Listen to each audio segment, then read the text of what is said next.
And now we would like very briefly, and we must meet the timetable, so I apologize in advance that I may have to cut you short if you go over the allotted time.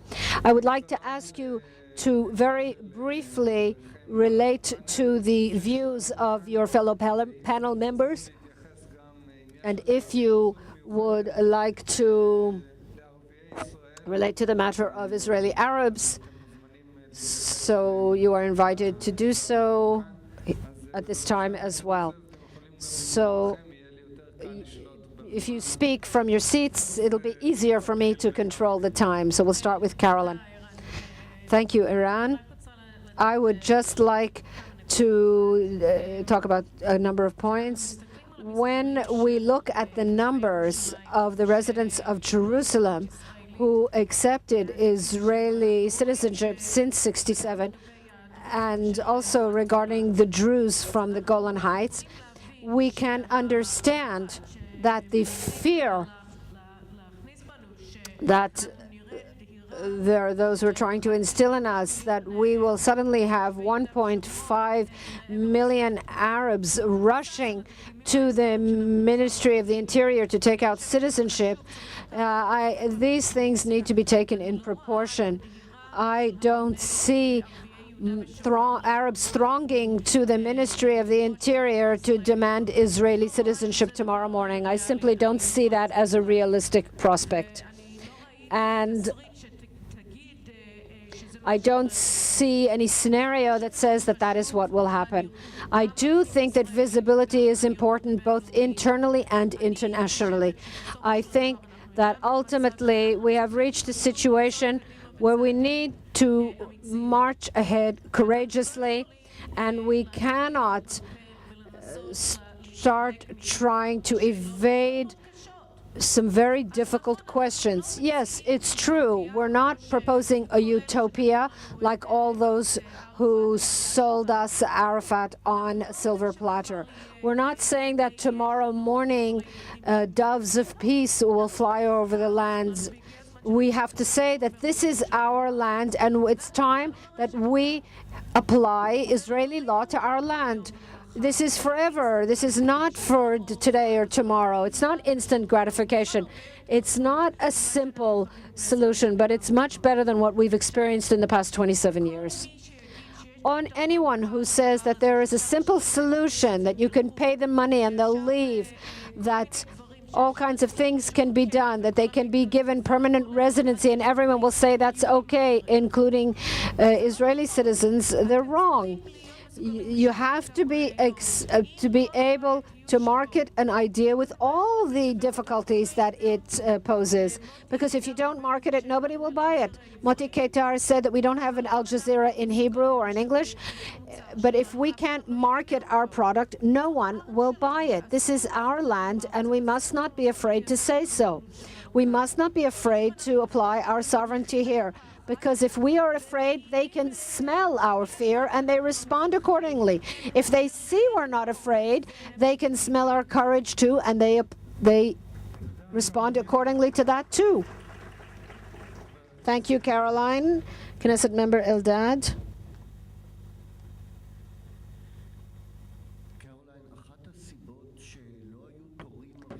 One of the reasons that there were not long lines in eastern Jerusalem and the Golan Heights, it was because the state of Israel constantly sent the message to the Arabs in those places that in another week or a month, everything would go back to the way it was before, that Jerusalem would be the capital of Palestine as they wish, that the Golan Heights, based on the commitment that Netanyahu gave to the President of the United States, that the Golan Heights would return to Syria up to the Kinneret. So they had no reason to be traitors in the eyes of their own people and to be executed as collaborators with the Zionist occupier. If Israel is serious and indeed applies Israeli law, and it's a final, absolute thing, then they will want citizenship. when we don't keep promising them all the time that the next prime minister, immediately a Palestinian state will be established in Judea and Samaria, then they will want to be Israeli citizens. In East Jerusalem, too, the demand is growing, and we've been kind of trying to delay it with all kinds of bureaucratic excuses, but that's not going to last forever. I'd like to relate to what Eliakim said. I am not against gradual annexation, if that's what you understood. I think that the problems that we'll have from gradual annexation and comprehensive annexation will be the same. The same pressures for 60% and 100% will be the same. There won't be anything to gain. I'm not against gradual annexation of Judea and Samaria with one condition. And I know Netanyahu for long enough, and I'm afraid that this is exactly what will happen. In other words, he will be the big hero, and he will annex Ma'ale Adumim and Ariel. When the other part of that package deal is the establishment of a Palestinian state, and that would be a catastrophe. I don't want to see a situation where there's annexation of areas C and then with A and B remaining an Arab base for further advancement toward a Palestinian state. So I'm in favor of gradual annexation if it is only an interim stage towards the final annexation and the status quo remains as it is and no other state or autonomous entity is established on the ground. Regarding the matter of the gradual annexation, after those territories were liberated, it has taken 45 years till we got to this point, so the pace is a little bit slow. I'd like to ask Attorney Ha'etzny to respond. Thank you. I would like to remark to Professor Eldad, member of Knesset Eldad. I agree with every word. And in no way and under no condition must we give autonomy in Judea and Samaria without first there be some sort of annexation.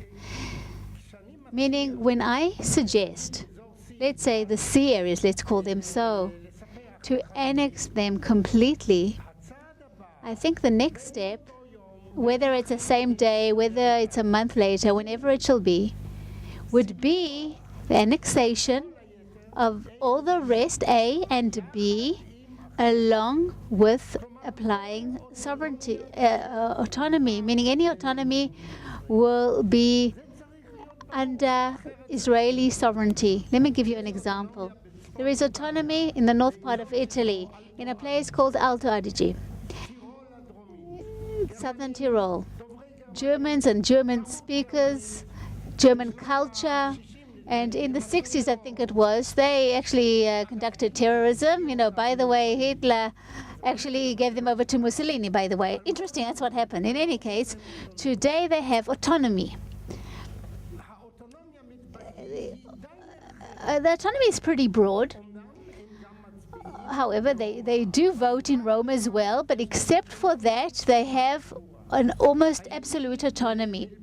I went to Bilbao, which is the land of the Basques, and they got a very broad autonomy, so much so that the minute there is an economical crisis in Spain, they don't even have there because they're actually more efficient and work harder, and all the taxes that are collected from them go only to them and not to Madrid. And it's there, and it exists there, but again, sorry, I cannot hear the speaker. But it is all, again, it's under the Italian or Spanish sovereignty. So this is possible. The only correction regarding that I can make about these examples and other that I propose, that they will not vote in Jerusalem, their national vote, but in their own country, whether it's called Jordan or whether it will be called, and probably what will happen, will be called Palestine. That's the first thing.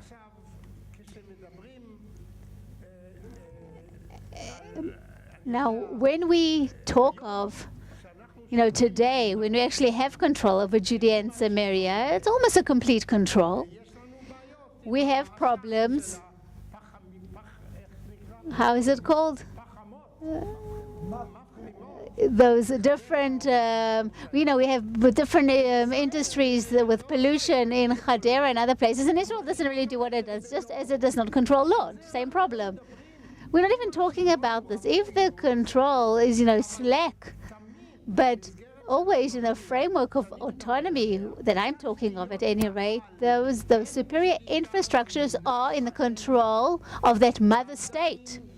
And still, there are certain very broad areas that they take control, must rule themselves. I don't want a Jewish administrator in Shechem.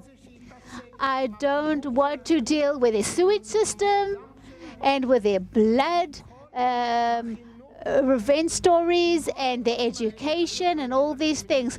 All I can say from my experience at the end of toward the beginning of Oslo, the Oslo catastrophe, the civil administration was already it was decaying, it was evaporating, it was disintegrating. Our own civil administration was disintegrating, and it was already corrupt. Because we had too much of an intimate contact with their civilization. And I am very wary of this adventure. Thank you so much, Advocate Etzny. And we would like to leave time to Dr. Sherman to respond to that, please, sir. Just another word about the Druze in the Golan Heights. Just a bit of information. The Druze in the Golan Heights all stood in line, and they stood in for Berg and wanted to get citizenship until the Camp David Agreement, the Begin's Camp David Agreement, when they read that Syria is invited to join on the basis of these conditions. On the same day, they held up the flags of Syria, and we must not forget that point.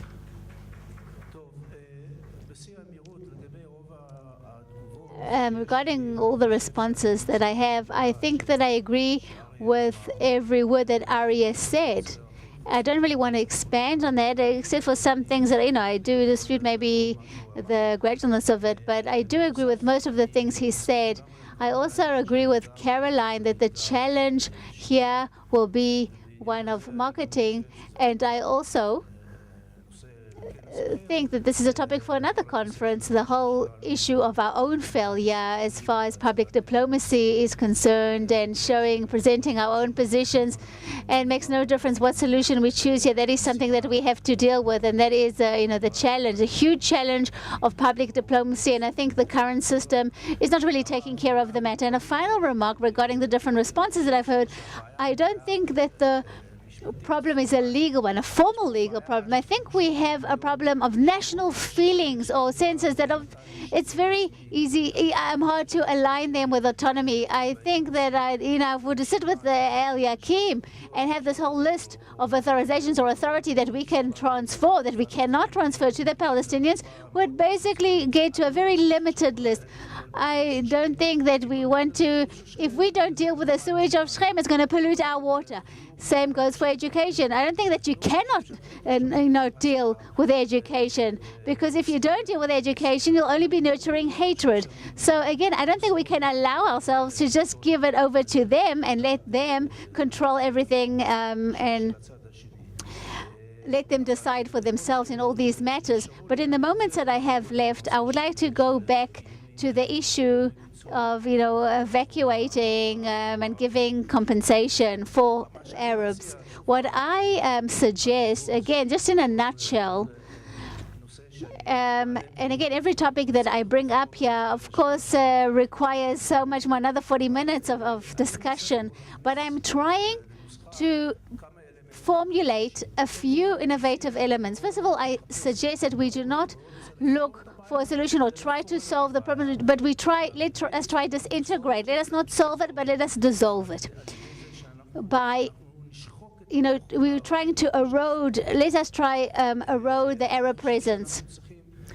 I think what we need is some sort of a depoliticization of this context and to emphasize the humanitarian side of the activities that we do or that we propose to the Palestinians. Let us propose or suggest a good life for the Palestinians in a different country so that we're able to let them become released or encourage them to want to become released out of the dictatorship. I think that we have to have some sort of automation of the implementation. What does it mean? Not to go to the collective, not to talk to the Palestinians or the Arab Palestinians talk to them as a collective, but on the individual basis, and to suggest to specific people compensation to immigrate to a different location. I would like to say two things. A few years ago, I actually did a survey. Only 15%. It was a real survey, a real poll, without any tendency. And of course, I got guidance from various bodies. Only 15% said that there is no material compensation that would actually motivate them to leave. More than 70% said that there is something, like some sort of a monetary compensation or better education or a better job or whatever, better accommodation that will actually convince them to emigrate permanently. Now, again, it's not set in stone, but it's much better than just saying, instinctively or intuitively that they'll never ever leave. The fact is, why are there so many refugees if nobody leaves? The facts are there. Again, we don't measure this immigration. Somebody said here that there is immigration here. That is true. I think the state of Israel, not only does it not measure this, but because of all kinds of administrative limitation, it even blocks any such immigration. Now, just in conclusion, I want to say, even when you talk about this topic with left-wingers that are willing to pay money to settlers to Judea Samaria to move, if there's no ethical problem to ask Jews to evacuate their homes in order to help establish a terrorist state, why is anything ethical in order to give compensation to Arabs who should leave their homes? And in conclusion, again, I am not concluding this conference as we did not open it. I just want to conclude this panel. So please, I would like your attention even after I conclude and to listen to Nadia and Judith. But I would like to thank all the participants. Thank you, Caroline Glick. And thank you, Member of Knesset, Professor Ariel Dad. And thank you, Advocate Eliakima Etzni and Dr. Martin Sherman. Thank you so much. I think we've heard some fascinating things here as far as the variety of opinions regarding the application of sovereignty. I ask you to remain a little while longer, 2 more minutes, and then we'll also be singing the Hatikva, so you are not yet free to go. Thank you, Ran, for this